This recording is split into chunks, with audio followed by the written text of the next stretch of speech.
Hey everyone out there in the permaculture community. Now here's what's going on.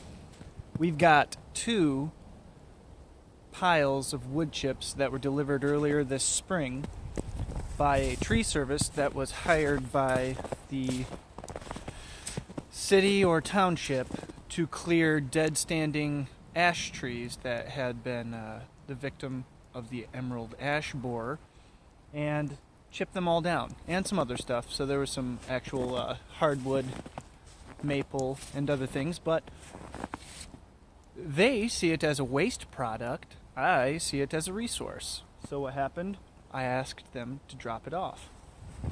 And now we have 2 giant piles of wood chips, more wood chips than what I know what to do with. So that's abundance right there, an abundance of resources. Why can't municipalities reward this type of behavior? Some municipalities take wood chips and leaves and compost them and then resell them as compost at a premium. But as a community, if we work together and every person that had a tree service in their area that actually had the land to withhold wood chips from going to the dump or a waste yard, we could just start piling it up and piling it up and piling it up. And then all of a sudden, someone in the community wants to put an orchard in or a back to Eden garden. And they need lots of wood chips. Well, if there are several piles of wood chips that were collected, they could just be distributed to who needs them when they need them. This right here, these piles of brush, are eventually going to be processed through a machine that I'm making that turns them into about pencil length size pieces of wood. And they will be fed into a biodigester in small form, green, the twigs, the tips. The main part will be fed into a biochar retort kiln. And these are some of the projects that I have going on. These are the tanks that I've acquired to use for the biodigester. They're 2 black 500-gallon tanks. This one's actually going to be for water storage on the property. And the idea behind using all the resources one has available is to be self-sufficient, to be sustainable, and that should be everyone's goal in varying degrees. Everyone should strive to rely less on channels and networks set aside by big business, Walmart, Costco, to name a few. But everybody needs to have networks and channels for resources, for materials. If you don't have a place to store wood chips, but you need wood chips, Craigslist is your friend. But wood chips are usually not put out there. They're in the wanted section, but usually not put in there for the free to pick up. More and more people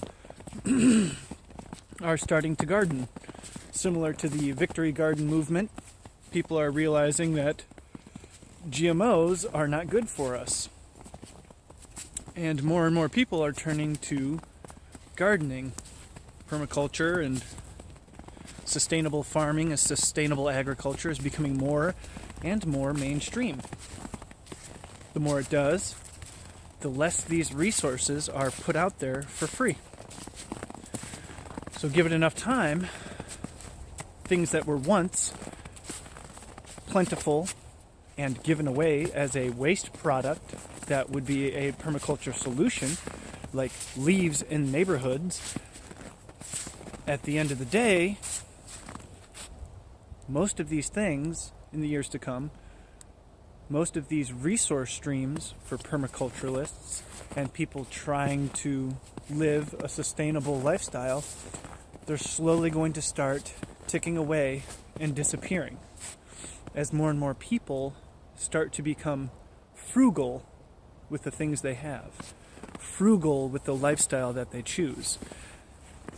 More and more people are turning to gardening to supplement their diet, not for fun, but for health. The realization that food grown in your backyard has a healthier effect on your body than the same food materials bought from a store. A green tomato that was picked green, ripened by ammonia gas. How can that be healthier for you than a sun-ripened tomato off of a vine on your porch or patio or backyard? So, resource gathering is a paramount importance throughout all stages of permaculture. One thing you know, as most people who have gone to somebody who practices permaculture, one thing you can guarantee is they're going to have a whole bunch of stuff lying around. A whole bunch of stuff. They're not just going to go out and purchase everything that they need for a project brand new. A lot of times, they keep their eyes open, they keep their ear to the ground, and they find components for projects as they go, and their time frame for completing a project is stretched. Some people don't like that. Some people can't live that way. That's the beauty of sustainable agriculture, living sustainably at your own pace. You don't have to jump up and do something and do it to fruition right away and spend all that amount of money that you would instead of using reclaimed materials. You could easily, right, just buy it all. You could buy every single bit of it right away, right from the store. You could overdo it, spend crazy amounts of money on something that could have just cost you a lot of time, effort, work. But I've spent quite a long time amalgamating resources for projects. You come to the realization that purchasing materials is way more damaging than just acquiring. Yeah, your neighbors may think you look weird. They may think you look weird if you have a stack of tires, right? And an old cable spool. But these tires are going to be the foundation of a water retention unit so that we can have water to water the orchard year round, and more importantly during the dry season. The retention pond, if you will, pool, the retention pool needs to be deep enough so that it doesn't freeze in the wintertime. So if we wanted to pull water out of it in the middle of winter, we can. Drill a hole with a ice fishing auger and go down and pull up some water. So, ensuring you have enough resources at your disposal requires some space and requires you to live in a certain area. If you live in an area, a city, a town, and you don't have access to land, but you have a really high stream of materials and resources, that's what community is for. I can't even tell you how much stuff I'm friendly holding on to or just storing for like-minded people that I know. They get a hold of me and they say, hey, I found this thing, or I got this thing. What are we going to do with it? I have some pretty good ideas. Oh, you have some pretty good ideas. Well, my wife won't let me keep it at my place. So where does it end up? Well, it ends up with somebody that doesn't mind it.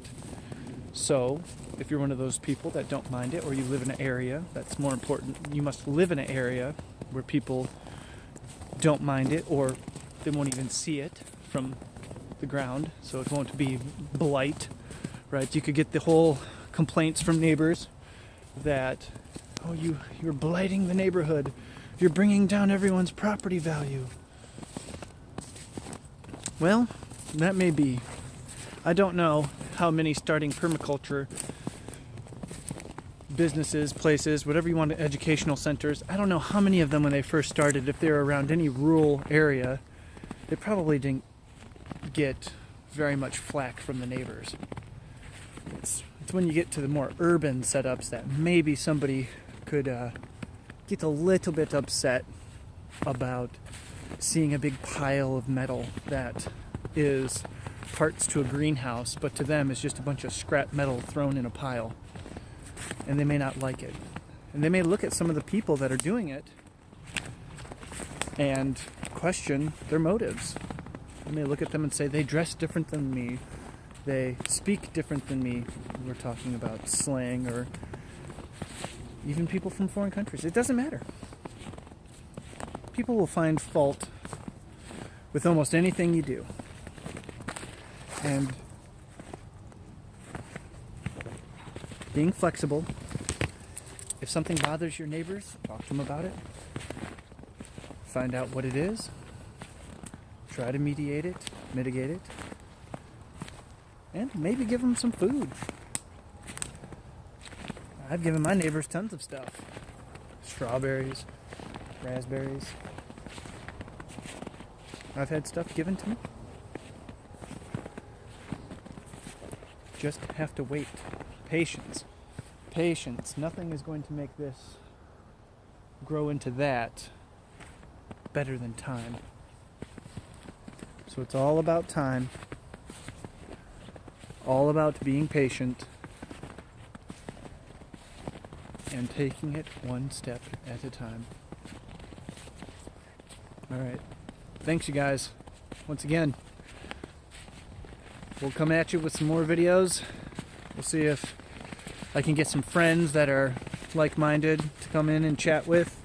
I'll be doing podcasts that you can listen to, so I don't have to walk out in the cold, because I have a feeling there's not going to be much to do out here in the orchard or elsewhere on the property other than stay warm, batten down the hatches, and get ready for a long winter. So, alright, you guys. See you soon. Take care.